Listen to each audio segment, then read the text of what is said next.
Dalam Bapa dan Putra dan Roh Kudus. Amin. Allah Bapa di surga, kami ucap syukur dan terima kasih ya Bapa. Kami kau ingatkan bahwa Yesus lebih daripada segala tokoh besar manapun. Bantu kami ya Bapa untuk menjadikan Yesus sebagai pusat, sebagai senter, sebagai jiwa dan roh kami. Dan bantu kami untuk mengenal Dia lebih dalam.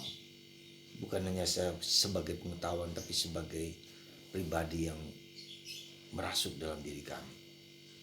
Terpujilah namamu kini dan sepanjang segala masa. Amin. Yesus mengecam orang Yahudi dengan mengatakan angkatan ini adalah angkatan yang jahat. Karena mereka minta tanda. Yang ada di sini lebih besar daripada Yunus. Yang ada di sini lebih besar daripada Salomo. Tanda Nabi Yunus adalah tanda di mana dia dilemparkan ke dalam laut, masuk ke dalam perut ikan, dan 3 hari kemudian ikan itu memuntahkan. Suatu simbolisme tentang penderitaan, wafat, dan kebangkitan Yesus. 3 hari. Itu tanda Yunus. Dan tak akan diberikan lagi selain tanda Nabi Yunus. Yang kedua, Ratu dari Selatan, Ratu de Sheba, datang kepada Salomo untuk mendengarkan hikmat Salomo. Padahal yang ada di sini lebih besar daripada Salomo. Lebih besar daripada Yunus. Yesus heran. Dan itulah yang menyebabkan Yesus mengatakan angkatan yang jahat. Karena mereka minta tanda. Mungkin tanda ini juga bukan hanya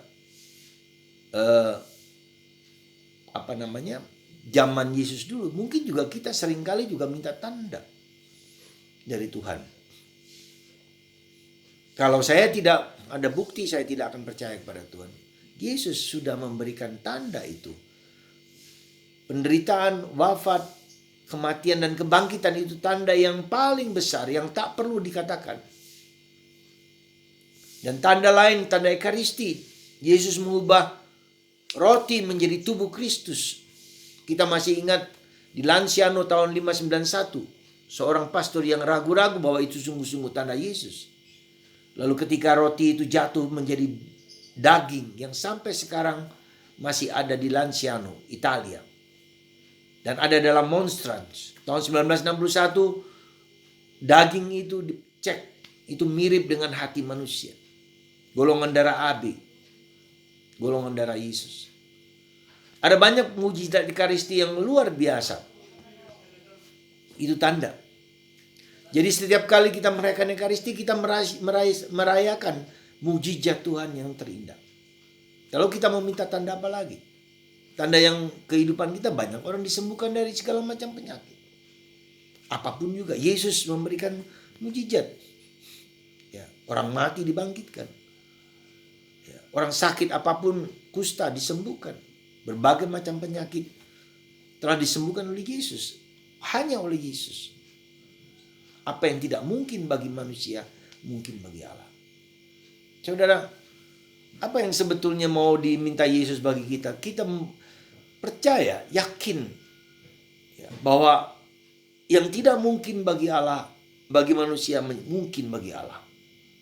Maka mari kita melihat kehidupan kita sendiri, kita mendengarkan kehidupan kita sendiri. Kita menajamkan, memekakan panca indera kita, penglihatan kita, pendengaran kita, penciuman kita, mulut kita, perasaan kita. Di mana kita bisa melihat tangan-tangan Tuhan yang bekerja dengan luar biasa. Baru saja kita melihat peperangan Israel dan Palestina. Ya. Tiba-tiba kemudian banjir besar di Israel, di Tel Aviv. Dan kemudian ada badai padang pasir. Apakah ini tidak merupakan tanda dari Tuhan yang mau mengatakan stop? Jangan berperang lagi, bisa jadi begitu. Tapi apakah orang mendengarkan? Tanggal 13 Oktober yang lalu, peringatan 13 Oktober 1917, Bunda Maria menampakkan diri. Dan singsan matahari bersinar, menari-nari dengan Bunda Maria, Santo Yosef menggendong Yesus, menampakkan diri kepada 10.000 orang untuk mengingatkan bangsa manusia supaya bertobat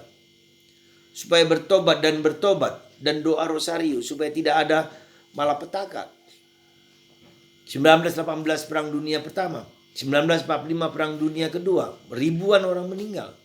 Nah sekarang mungkinkah ini akan terjadi Perang Dunia Ketiga ketika nanti Amerika sudah mengirimkan senjata dan peperangannya, alat perang semua, dan Rusia akan mendukung Hamas dan Cina juga mendukung Hamas dan seterusnya.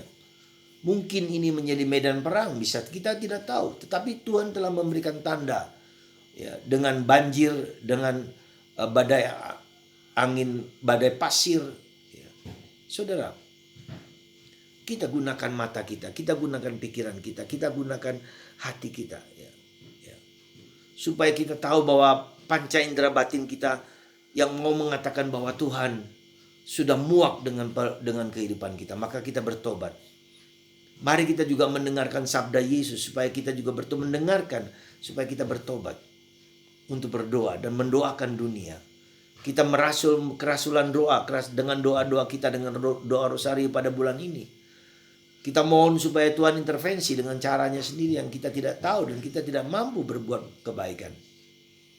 Ya, semua pihak, entah pihak Israel, pihak Palestina, pihak Hamas, Rusia, Ukraina, Cina, dan Taiwan. Untuk apa kita semua ini? Hegemoni kekuasaan, ya, kehebatan, kedikdayaan, dan seterusnya. Semoga kita semua mendengarkan Yesus, mencari Yesus, mengenal Yesus lebih dalam. Dengan cara kita sendiri, dengan membuka kitab suci. Maka saya minta kepada Anda kalau bisa, bacalah Injil setiap hari dari Ruah. Tidak hanya sekali, 2, 3 kali, 4 kali, dan seterusnya sampai 5 kali kita bisa merasakan bagaimana Yesus seperti marah kepada orang-orang Yahudi yang meminta tanda. Mungkin kita seringkali juga minta tanda. Karena itu mungkin juga kita disebut menjadi angkatan yang keras kepala, angkatan yang jahat, karena kita tidak melihat tanda-tanda yang Tuhan telah berikan kepada kita dan kita tidak percaya. Mungkin juga begitu. Pertanyaannya begitu. Kita ingin disembuhkan, tapi Tuhan sudah memberikan tanda-tanda kepada kita, tetapi kita tidak peduli. Bisa jadi begitu. Semoga hati kita luluh, leleh, dan melihat mata batin kita, pikiran kita, hati kita, telinga kita, penciuman kita, pendengaran kita, baik secara fisik maupun secara batin, bahwa Tuhan telah menegur kita untuk bertobat, untuk mendengarkan suara Tuhan, mendengarkan suara Tuhan. Dan semoga dunia juga mendengarkan suara Tuhan. Semoga Tuhan memberkati Anda dan saya dan kita semua untuk mendengarkan Tuhan lebih daripada mendengarkan Yesus, lebih daripada segala sesuatu. Karena Yesus adalah penyelamat, penebus, dan mengatasi segala sesuatu. Tuhan memberkati Anda semua. Bapa, Putra, dan Roh Kudus. Amin.